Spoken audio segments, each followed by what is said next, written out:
നമ്മൾ ചെമ്മീനും മുരിങ്ങയ്ക്കും കൂടെ നല്ല അടിപൊളി ഒരു കറിയാണ് തയ്യാറാക്കാൻ പോകുന്നത്.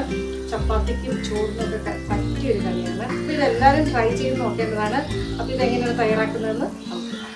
അപ്പോൾ ഞാനിവിടെ മുരിങ്ങയ്ക്കയും ചെമ്മീനും വൃത്തിയാക്കി വെച്ചിട്ടുണ്ട്.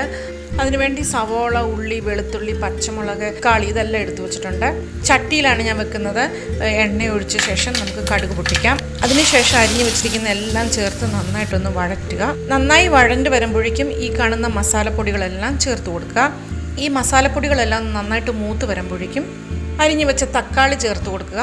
ഈ തക്കാളി ഒന്ന് നന്നായിട്ട് വാടി കഴിയുമ്പോഴേക്കും നമുക്ക് ചെമ്മീൻ ചേർത്ത് കൊടുക്കാം. ചെമ്മീൻ ഒന്ന് വഴറ്റിയ ശേഷം നമുക്കൊരു 5 മിനിറ്റ് നേരം ഒന്ന് വേവിച്ച് കൊടുക്കാം. 5 മിനിറ്റിന് ശേഷം നമുക്ക് മുരിങ്ങക്കായകൾ ചേർത്ത് കൊടുക്കാം. ഇനി നമുക്ക് കുറച്ച് വെള്ളം ചേർത്തൊന്ന് വേവിച്ചെടുക്കാം. കറി പാകമായി വരുമ്പോൾ നമുക്ക് 1 ടീസ്പൂൺ വിനീഗർ കൂടി ചേർത്ത് നമുക്ക് നിർത്തി കൊടുക്കാം. അപ്പോൾ നമ്മുടെ അടിപൊളി മുരിങ്ങക്കോലും ചെമ്മീൻ കറി റെഡി ആയിട്ടുണ്ട്. എല്ലാവരും ട്രൈ ചെയ്ത് നോക്കണേ. അപ്പോൾ എല്ലാവർക്കും താങ്ക് യു, ബൈ.